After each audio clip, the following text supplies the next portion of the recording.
Vous vous en êtes sûrement rendu compte, mais cette année 2022 a été plutôt riche en termes de sorties de séries. Il est de plus en plus difficile de regarder tout ce qui nous donne envie, et notre watchlist croule sous les recommandations de nos amis. Du coup, on devient naturellement de plus en plus difficile. Qui a envie de regarder une série pas ouf alors qu'on a des bangers qui n'attendent que de nous retourner le cerveau? C'est dans ce contexte déjà compliqué que sont sorties les deux dernières séries Star Wars, The Book of Boba Fett et Obi-Wan Kenobi. Le premier n'était pas spécialement attendu, mais intriguait énormément les fans du Mandalorian. Et j'ai l'impression que beaucoup ont été déçus. J'ai été déçu en tout cas, personnellement. C'est pas mauvais, mais sans les liens avec la série The Mandalorian, je ne pense pas avoir trouvé de réel intérêt à mes yeux. Quant à Obi-Wan, je pense que la série était très attendue et a énormément déçu. Ici, c'est plus du potentiel gâché qui déçoit. C'était un énorme plaisir de revoir Ewan McGregor et Hayden Christensen incarner à nouveau leur rôle mythique dans l'univers, mais je pense que la série aurait mérité un peu plus de temps de production, ne serait-ce que pour ajuster l'écriture et certaines scènes...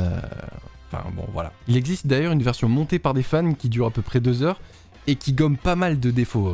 Je vous la conseille vraiment, surtout si vous ne l'avez pas vu et que vous souhaitez regarder quelque chose de condensé. Et après ces deux petites déceptions arrive Andor, qui n'était attendu par personne. Même les nombreuses personnes qui avaient particulièrement aimé Rogue One ne l'attendaient pas spécialement, j'ai l'impression. Même moi, je me demandais qu'est-ce qui allait pouvoir être si intéressant que ça à raconter sur ce personnage que je n'avais même pas tant apprécié que ça. Pour résumer, là où Rogue One racontait comment la rébellion avait réussi à mettre la main sur les plans de l'étoile de la mort au prix de nombreuses vies, ici on nous raconte comment le personnage de Cassian Andor a rejoint la rébellion. Eh bien je suis vraiment heureux d'avoir lancé ce premier épisode, sans grande conviction, juste parce que j'aime bien l'univers Star Wars et que j'étais un petit peu curieux, c'est vrai. Dès le premier épisode, j'étais sur le cul en fait. Quoi? Comment? Une série Star Wars bien écrite, qui a des personnages profonds, qui utilise bien son budget et qui prend le temps de mettre une ambiance? Est-ce que le contraste avec les précédentes sorties m'ont fait passer un bon moment alors que la série n'est finalement pas si ouf que ça? En vrai, ça jouait sûrement un peu, en tout cas sur les premiers épisodes. Mais voir quelque chose de qualitatif sur tous les plans et qui ne se repose pas juste sur l'aspect nostalgique du spectateur, c'est plutôt pas mal. Oui, c'est totalement visé envers ces deux-là.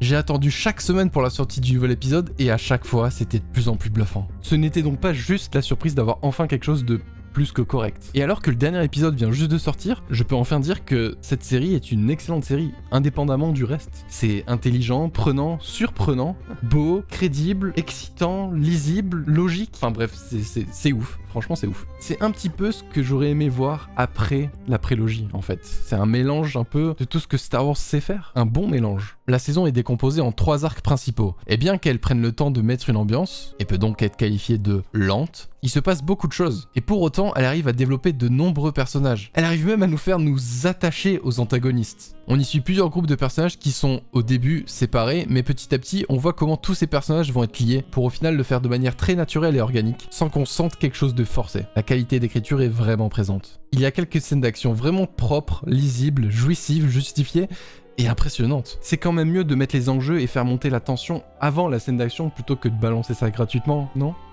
La réponse est oui. C'était rhétorique. Le casting et le jeu d'acteurs est vraiment excellent. Ils sont allés chercher des acteurs qui collent si bien au rôle, ça ne fait absolument pas forcer. Pour un budget par épisode similaire à The Mandalorian ou The Book of Boba Fett, je ne sais pas comment ils ont fait, mais c'est vraiment magnifique. Les images sont vraiment dignes d'un film. Et ça, d'un point de vue technique, mais aussi créatif, avec des idées incroyables qui rendent si bien tout en étant logiques dans l'univers. Ils ont fait le choix de ne pas utiliser la technologie de la salle avec les écrans géants là. Et du coup, ils ont construit des décors et sont allés tourner dans des lieux réels. Et honnêtement, ça se ressent à l'image, vraiment. Je dis pas que cette technologie est naze, mais elle a clairement ses limites. J'ai vraiment été bluffé par les décors et accessoires. Il y a des scènes vraiment ouf à ce niveau-là. Je suis assez confiant dans le fait de dire que les gens qui ont apprécié Rogue One vont apprécier cette série. Et je suis persuadé que les fans de la trilogie originale vont aimer aussi. Et je suis même prêt à dire, attention, que ça peut plaire aux gens qui ne sont pas du tout familiers avec l'univers Star Wars. C'était d'ailleurs une des forces de Rogue One à l'époque. C'est un film qui se suffit à lui-même malgré le fait qu'il s'inscrive dans toute une saga. Et bien là, c'est pareil. Il n'y a pas besoin d'avoir vu 11 films,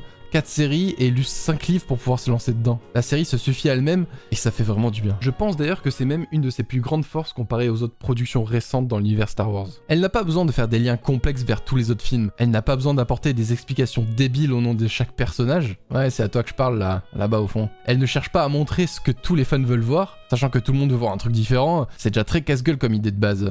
La série se contente juste de raconter sa propre histoire, certes dans l'univers de Star Wars, mais il n'y a pas de lien direct avec les trilogies principales. Il n'y a pas non plus de Jedi, ni de Sith, de combat au sabre laser, d'utilisateurs de la Force. Et ça fait un bien fou. Parce que, je sais pas si vous avez remarqué, mais Star Wars, c'est pas que les sabres laser. Rien que de voir ce que traite la série et qui est comment la rébellion en est venue à se rebeller contre l'Empire, eh ben, c'est hyper intéressant. Parce que dans les films, on nous en parle, mais on ne voit pas la souffrance des peuples. On ne voit pas les personnages malchanceux qui ont tout perdu. On ne voit pas à quel point le régime de l'Empire est terrifiant. Ici, on a un bel aperçu de tout ça, et on comprend vraiment mieux pourquoi est-ce qu'il y a une rébellion. Et justement, c'est un thème majeur de cette série. Si le plot de base, c'est de savoir comment Cassian Andor a rejoint la rébellion, on y voit aussi comment la rébellion est née. Et forcément, si on fait un parallèle avec notre réalité, on ne peut que penser aux résistants pendant la Seconde Guerre mondiale, de leur combat, de la difficulté de cette lutte, de la peur, de leur courage, de leur dilemme. Bref, cette série est devenue ma préférée dans l'univers Star Wars. Oui, devant The Mandalorian, qui partage beaucoup des qualités que j'ai citées d'ailleurs. Et malgré tout ça, beaucoup de gens vont passer à côté de cette excellente série, parce qu'ils ont été déçus des séries précédentes, ou qu'ils se disent que ça va pas être si intéressant que ça, ou juste que c'est pas pour eux. Et c'est pour ça que je vous conseille fortement de lui laisser une chance, ne serait-ce que 1 ou 2 épisodes pour vous faire une idée, parce que vraiment, il y a moyen qu'elle vous agrippe comme elle nous a agrippé, nous, ceux qui ont regardé, et on s'est dit « Ah merde, mais c'est bien en fait !» Donc voilà, vous savez quoi faire, prendre un abonnement Disney+,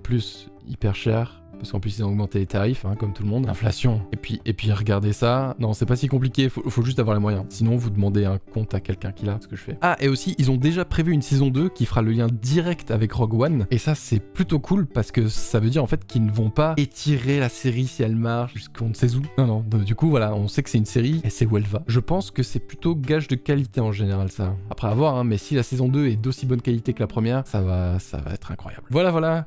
Allez, salut maintenant.